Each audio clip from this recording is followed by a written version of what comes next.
So I was going to go to bed, but England and New Zealand have both named their teams. So it's time to have a look at them in a preview of this epic semi-final, which is upcoming between the All Blacks and England. The teams will be in the description, so you guys can check them out for yourselves. But I'll talk a little bit about their rugby history recently. One of my lights is about to go out. It's telling me to go to bed.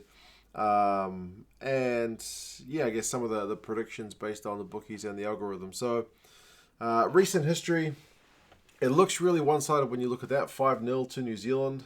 There's not been that many games in recent times for England and New Zealand. They had their one game last year, and then from there you have to go all the way back to 2014 where they had 4 games in the year. I think it was 4.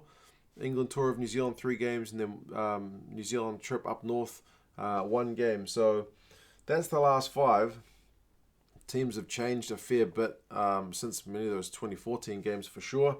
New Zealand's current streak against England is 6 games on the trot. The last time England got a victory over New Zealand was, I wrote it down, 2012.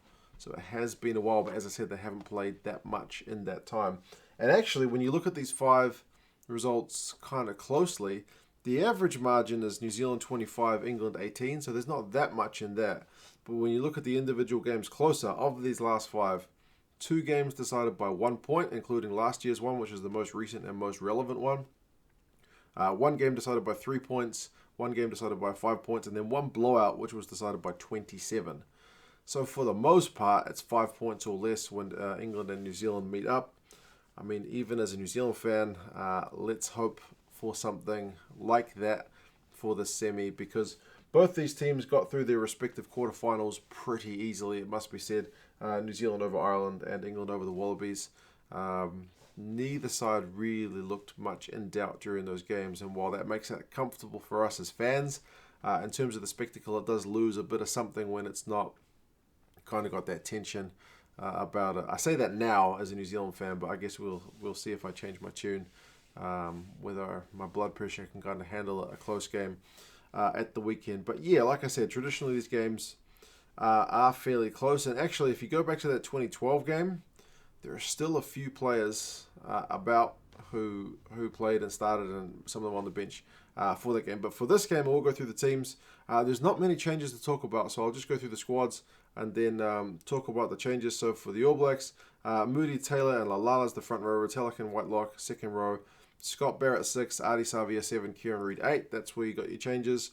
Aaron Smith, Moonga 9 and 10. ALB, Goodhue 12 and 13. Bridge and Reece on the wings, and Beauden, Barrett at 15. Your bench is Coles, Tuungafasi, Ta'avao, Tuipulotu, Sam Cane, TJ Perenara, SBW, and Jordie Barrett. So the main changes here you're looking at is the fact that they're playing Scott Barrett at blindside flanker. He doesn't usually start there. I think it's his first ever start there for the All Blacks. He's played their kind of bit piece role, and he sometimes plays there at Super Rugby level, but he's very much a lock who can play on the flank. But when he does play flank, man, does he play pretty well. So there's by no means any concerns about his positional play or whether he can do the job in that position from the back of the scrum. He's going to be fine. I would say the All Blacks are maybe looking for a bit more height, a bit more weight, because he is a bit of a bigger guy than Sam Cane. They maybe lose a bit of something at the breakdown with that, but Retallick is a very capable breakdown operator for a lock as well, so maybe that kind of balances it out. Not sure, but maybe, trying to maybe stifle a bit of England's line-out, secure their own line-out ball, a bit more security at set piece generally, so you got to wonder if that is the plan. And they are carrying a lock on the bench in Tuipulotu, so they're not looking to shift maybe Barrett in if one of the other guys comes off. So there's plenty of size in that All Black outfit. And Sam Cane coming off the bench, he replaces Matt Todd, who was in that same role last week. I guess he's going to add something with fresh legs, perhaps towards the end of the game. Be interesting to see who actually comes off when they bring Sam Cane on. But we have to wait and see for that one. For England, again, very minimal changes, but one kind of big one that will draw a lot of headlines. It's Michael Vunipola, George, and Sinclair in the front row, so no changes.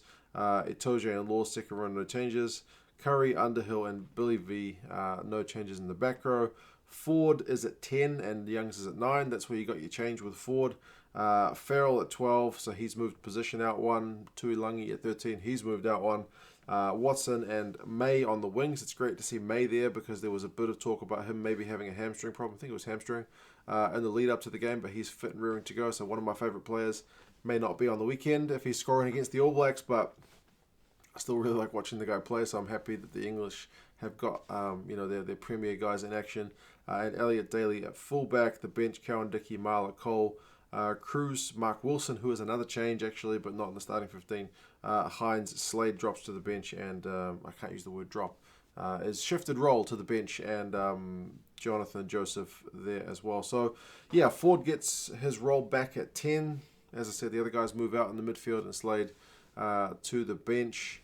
It's an interesting one. There was a bit of talk maybe last week with Farrell moving into 10 and Tuilagi at 12 was maybe to combat that aggressive running style of Samu Kerevi, who's very much a big ball carrier, more than like a playmaker that Anton Lienert-Brown is for the All Blacks. So that could be a factor. Maybe it's a tactical decision in terms of the kicking game. I guess we will wait and see. But I mean, I've got faith in George Ford. I know he gets a lot of stick in England in some quarters, but I think Eddie's got his reasons, and I guess we're trusting that because so far, I mean, I'm wearing the England jersey in the preview. I'm hoping I wear the All Blacks one in the review, but I mean, I still got to respect England. They have been one of the premier teams in the tournament thus far. So,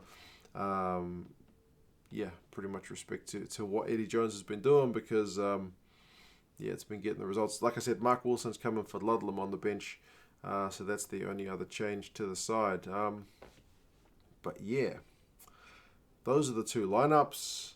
Guys who played in that last game where England beat New Zealand in 2012. Farrell and Youngs were in that side at 9 and 10 for that one. Tuilagi played, I think he played 13, and Cole got a start for that one. Also, Maka Vunipola was on the bench alongside Laws and Jonathan Joseph. So there's a fair portion of that squad who've tasted victory over New Zealand, even if it's not that recent. And likewise for the All Blacks, Aaron Smith, Whitelock, Retallick, and Reece all started in that game as well. So some of those core kind of, veterans for the All Blacks have tasted defeat by England in their careers. Ben Smith for that one was on the bench, but obviously he doesn't make the squad for this one. Likewise, Ricky Ioane, there's a fair few guys who haven't made the cut for this game for the All Blacks, but Dane Coles was on the bench for that one as well, so as he is this week. Predictions. If you look at the bookies, they've got the All Blacks by 7. And if you look at Rugby Forecast, which is the algorithm, it's got New Zealand by 8. So around about 1 try between these two teams. What do you guys reckon? It should be a pretty interesting one. How are you feeling, All Blacks fans, about Scott Barrett on the starting lineup at 6? A first for him for the All Blacks. And Sam Cane on the bench. England fans, how are you thinking about the Ford Slade thing? I'm not sure if it's each coach kind of lining each other up the best side to play that team, or whether they were kind of holding something back. It's really going to be one interesting game on the weekend. But yeah, you guys let me know your thoughts, and I will talk to you again soon. See you later.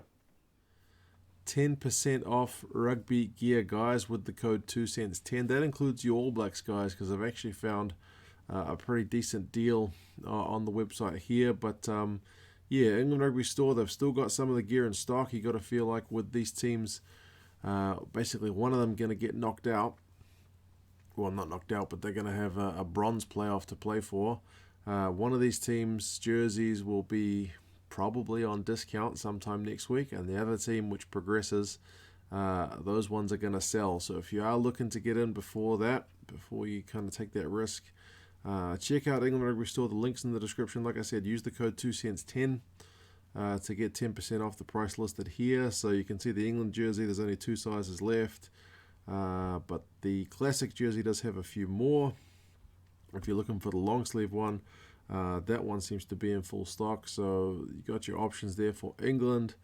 All Blacks also is in stock. That's a pretty reasonable price, actually. This is what I was saying. All Blacks guys, stick around, because if you are in New Zealand, you'll know the store Rebel Sport. They're getting rid of them at cheaper than this price, but I think they've only got 2 sizes left in stock, which is XL and 2XL. England Rugby Store has got the lot at the moment, but this price here is £61. I think that was like $120. If you look at this price over in New Zealand, £79, that's $150.